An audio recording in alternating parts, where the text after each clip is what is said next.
Avant d'ouvrir ta bouche et de parler de tes prouesses, vérifie sur celui à qui tu parles, c'est Josué. Voilà pourquoi la sagesse est intimement liée au discernement. Parce que celui à qui tu racontes tes prouesses et qui ne réalise pas ce que tu fais, c'est celui-là qui sera ta chute de demain. La plupart des cœurs autour de nous qui ont été détruits, qui ont été des traîtres, qui sont devenus des rebelles, ce sont des cœurs que nous-mêmes nous avons détruits. Aide la bonne personne que Dieu a mis à tes côtés de rester bonne. Il y a des personnes, tu as beaucoup regretté dans la vie, tu as dit, ah, lui aussi m'a fait ça. Mais en vérité, c'est toi qui as fabriqué ces brigands. David a refusé de raconter ses prouesses à son frère. Parce que ton frère considère qu'il aime au même diapason que toi. Et donc, quand toi tu réussis là où il échoue, il te considère comme un problème.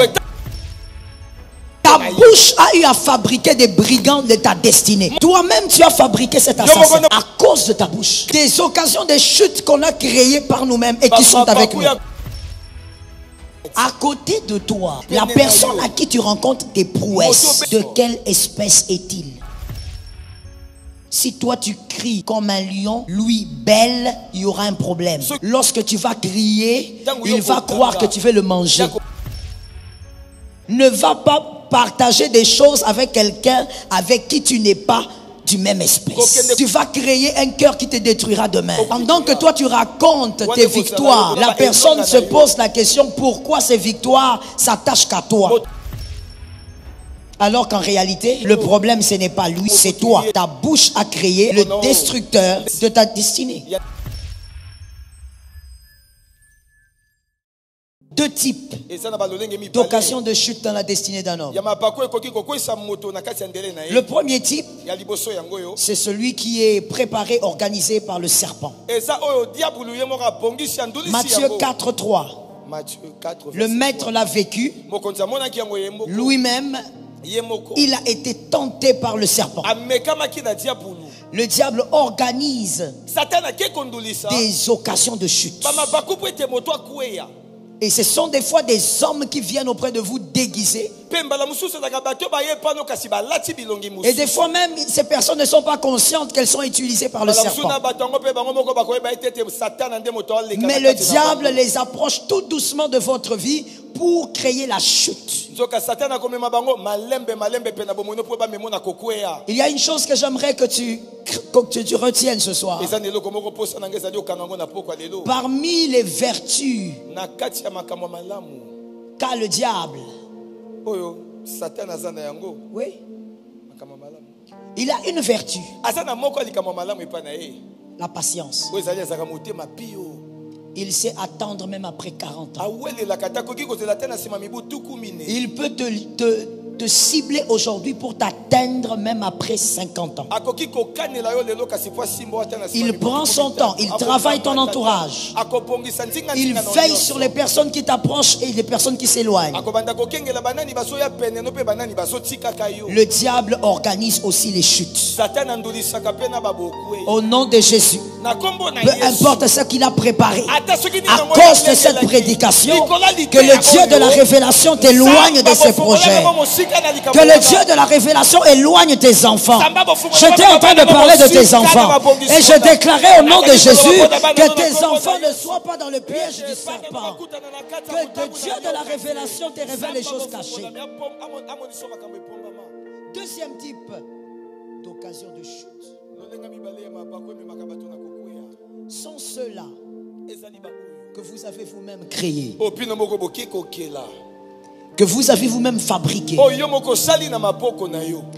Ce sont ces personnes à qui vous parlez de vos prouesses, alors que ces personnes ne réussissent pas comme ça. Que quelqu'un dise à son âme que la sagesse me soit accordée. Que la sagesse me soit accordée. Avant d'ouvrir ta bouche et de parler de tes prouesses, vérifie sur celui à qui tu parles, c'est Josué. Vérifie si tu parles à Josué. Voilà pourquoi la sagesse est intimement liée au discernement. Lorsque Moïse fait des prodiges, Josué est content parce qu'il se voit en Moïse. Moïse peut raconter à Josué ses prouesses. Parce que le fils se voit dans le père. Mais toi, tu vas créer toi-même ton occasion de chute. Parce que tu parles à Eliab de tes prouesses. Même David avait compris qu'il ne pouvait pas dire à Eliab, j'ai tué l'ours et le lion. Il est allé le dire à Saül. Parce que celui à qui tu racontes tes prouesses et qui ne réalise pas ce que tu fais, c'est celui-là qui sera ta chute de demain. C'est celui-là qui sera ton problème demain. La plupart des cœurs autour de nous qui ont été détruits, qui ont été des traîtres, qui sont devenus des rebelles, ce sont des cœurs que nous-mêmes nous avons détruits. Aide la bonne personne que Dieu a mis à tes côtés de rester bonne. Est-ce que tu peux dire ça à 3 personnes? Aide ton frère à rester bon. Est-ce que tu as compté? On a été à la maternelle. Je dis 3 personnes. Aide ton frère à rester. Il y a des personnes, tu as beaucoup regretté dans la vie, tu as dit, ah, lui aussi m'a fait ça. Mais en vérité, c'est toi qui as fabriqué ces brigands. Tu es en train de raconter tes prouesses à celui qui est ton frère. Je recommence. Tu racontes tes prouesses à ton frère. David a refusé de raconter ses prouesses à son frère. Parce que ton frère considère qu'il aime au même diapason que toi. Et donc, quand toi tu réussis là où il échoue, il te considère comme un problème. Ta bouche a eu à fabriquer des brigands de ta destinée. Répétez. Répétez. Toi-même tu as fabriqué cet assassin à cause de ta bouche. Des occasions de chute qu'on a créées par nous-mêmes et qui sont avec nous. Que Jésus te donne la victoire. N'oublie pas ce que Dieu avait dit à Noé. Genèse 6, 18 à 19. Depuis les débuts de la création, Dieu l'a manifesté et il a continué jusqu'auprès de Noé. Un principe divin que Dieu transmet aux élus. Genèse 6, 18, il est écrit: mais j'établis mon alliance avec toi, Noé. Tu entreras dans l'arche, toi et tes fils, ta femme et les femmes de tes fils avec toi. Quelqu'un a compris? Quelqu'un a compris? On va revenir à ça. 19. De tout ce qui vit, en dehors de toi, Noé, qui vit avec ta famille, de tout ce qui vit, de toute chair, tu feras entrer dans l'arche 2 de chaque espèce pour les conserver en vie avec toi. Il y aura un mâle et une femelle. Que les animaux qui entreront soient de la même espèce. La même espèce, ensemble. Noé et ta femme. Noé ne compte pas sur une autre femme. Prends ta femme. Que tes fils aussi prennent leur femme. Chacun avec sa femme. La même espèce. Même les bêtes. Qu'ils évoluent 2 à 2, la même.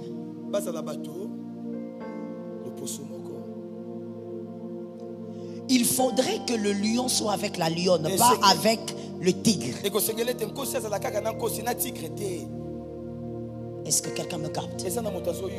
Pourquoi ils doivent être du même espèce? Parce qu'ils ont le même cri. Parce qu'ils ont, le même mode de procréation. Ils ont plusieurs choses en commun qu'ils marchent ensemble.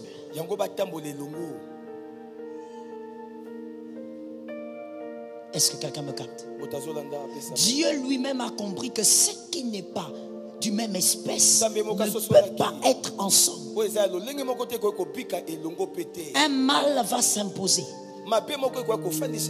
À côté de toi, la personne à qui tu rencontres des prouesses, de quelle espèce est-il? Si toi tu cries comme un lion, lui belle, il y aura un problème. Lorsque tu vas crier, il va croire que tu veux le manger.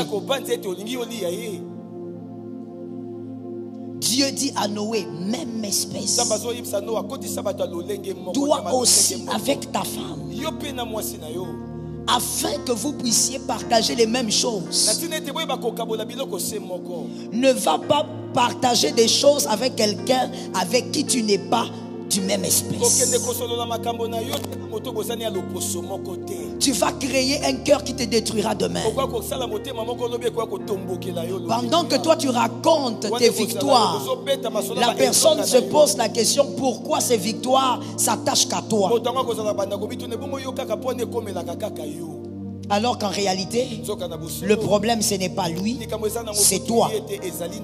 Ta bouche a créé le destructeur de ta destinée.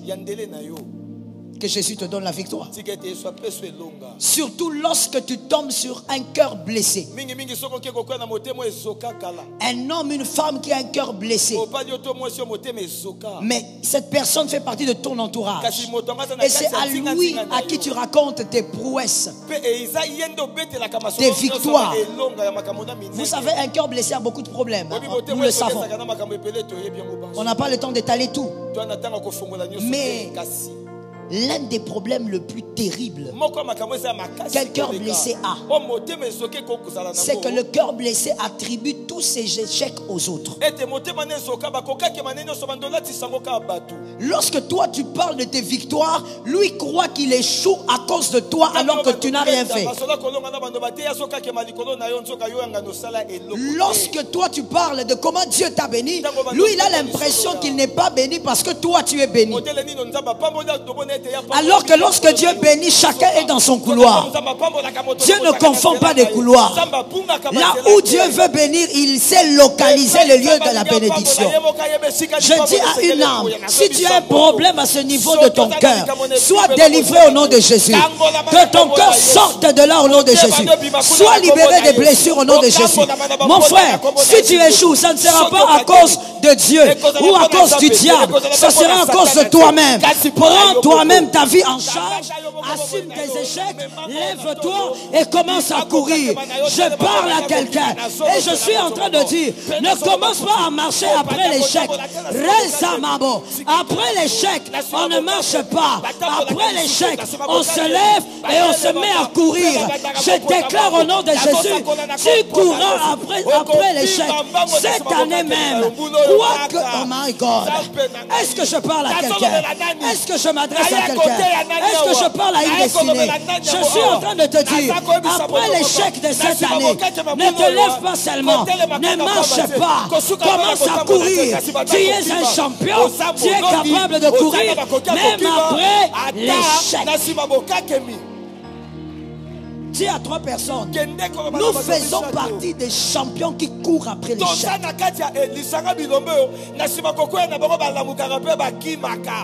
Tu cours au point où quand tu avais échoué, il y a des gens qui ont vu l'échec et qui se sont dit il est tombé, elle s'est arrêtée, ils sont en retard parce que comme tu cours, tu vas les trouver en train d'avancer et tu vas dépasser. Est-ce que quelqu'un est localisable? Je prophétise, tu vas courir et tu vas dépasser parce que ce qui compte lorsqu'on tombe, tombe, lorsqu'on échoue, ce n'est pas seulement le courage de se lever, c'est le courage de courir. Est-ce que quelqu'un m'entend? Si pendant que tu cours, quelqu'un te dit, mais c'est toi qui avais engrossé, mais c'est toi qui étais tombé, mais c'est toi qui avais escroqué, dis-leur, tu racontes une histoire que Jésus a déjà effacée. Je suis en train de courir, je suis en train d'avancer, je suis en train d'évoluer. Je déclare sur une vie que ton passé ne t'intimide pas, que ton passé ne te ralentisse pas, que ton passé ne t'arrête pas, que ton passé ne te refroidisse pas. Dis avec moi, je ne serai pas refroidi. Je ne serai pas refroidi. Localise un homme de foi, dis-lui, je ne serai pas refroidi. Non. Ne sois pas refroidi. Est-ce que quelqu'un entend? Marie de Magdala n'a pas été refroidie. Même quand on l'appelle prostituée, elle l'appelle Jésus Rabouni, celui qui l'enseigne la parole. Je déclare sur ta vie, cette année, tu vas faire 5 sauts, 10 sauts, 20 sauts, 30 sauts, 40 sauts. Est-ce que je parle? Tu vas faire 60 sauts. Je déclare au nom de Jésus, tu ne seras pas refroidi. J'ai besoin que quelqu'un localise un homme de foi. Maintenant, localise celui qui te transmet la foi. Regarde dans la salle. Dis-lui, je ne serai pas refroidi. Je ne serai pas refroidi. Est-ce que quelqu'un m'entend? Écoute, Moïse, si on t'a dit, le concert l'a raté, dis-le, le concert n'a pas raté. Ce que je ferai prochainement, ça sera plus grand que ce qui s'est passé. Que personne ne te refroidisse. Ça marchera. Ça n'a pas marché l'année passée, ça marchera cette année. Ça te localise. Assieds-toi que je te parle. Qu'aucun homme n'intimide ta foi. Que personne ne vienne là en train de te dire, on te connaît, non? Mais tu ne sais pas pourquoi vous me connaissez, en fait. Non, mais toi, on t'avait vu grandir avec tes petits pieds là. Oui, mais vous ne savez pas pourquoi vous me connaissez. Vous me connaissez pour rendre témoignage de mon Dieu. Non, il ne faut pas avoir honte de ça. Non, mais arrêtez de dire ça, j'ai grandi. Non. S'ils t'ont connu, c'est pour qu'ils fassent une bonne publicité de la gloire de Dieu.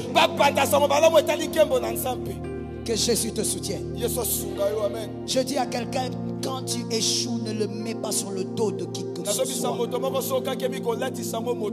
Assume. Lève-toi. Cours. Arrête de dire c'est parce que je n'ai pas de papa. David a tué Goliath comme s'il n'avait pas de papa.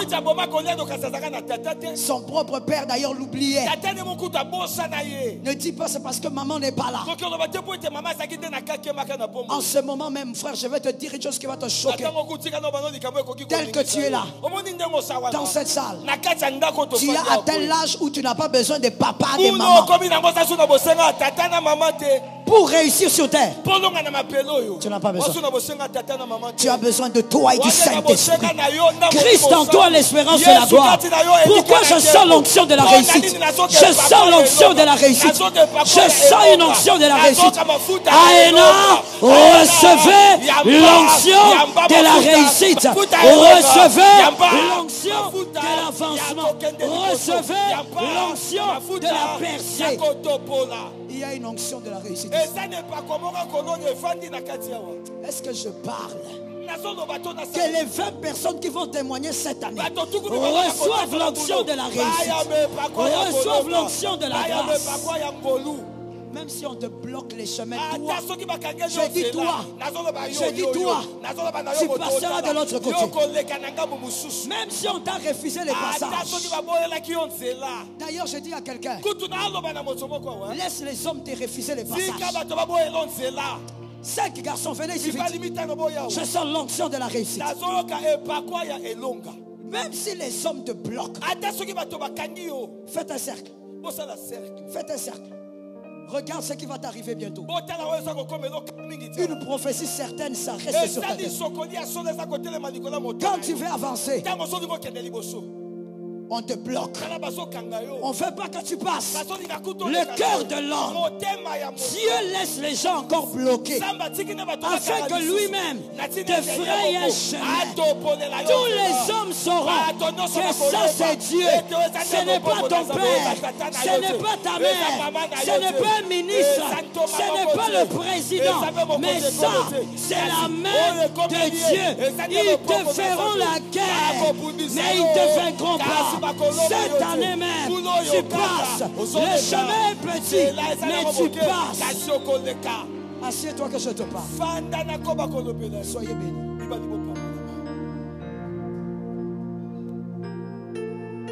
Je dis à une âme, soyez prudent comme le serpent, souple comme la colombe.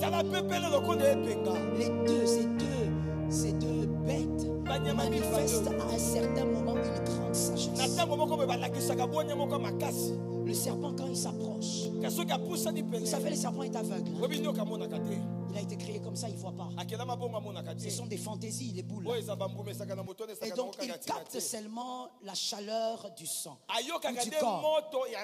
Le corps chaud, le corps vivant. Il sait donc qu'il y a la vie là-bas. Et il s'approche. Mais quand il ne capte pas ça, il ne s'avance pas. La colombe, elle peut se poser lorsqu'il y a un petit mouvement. Elle n'attend pas de voir le danger. Elle part. Elle aura l'information après. Sois prudent.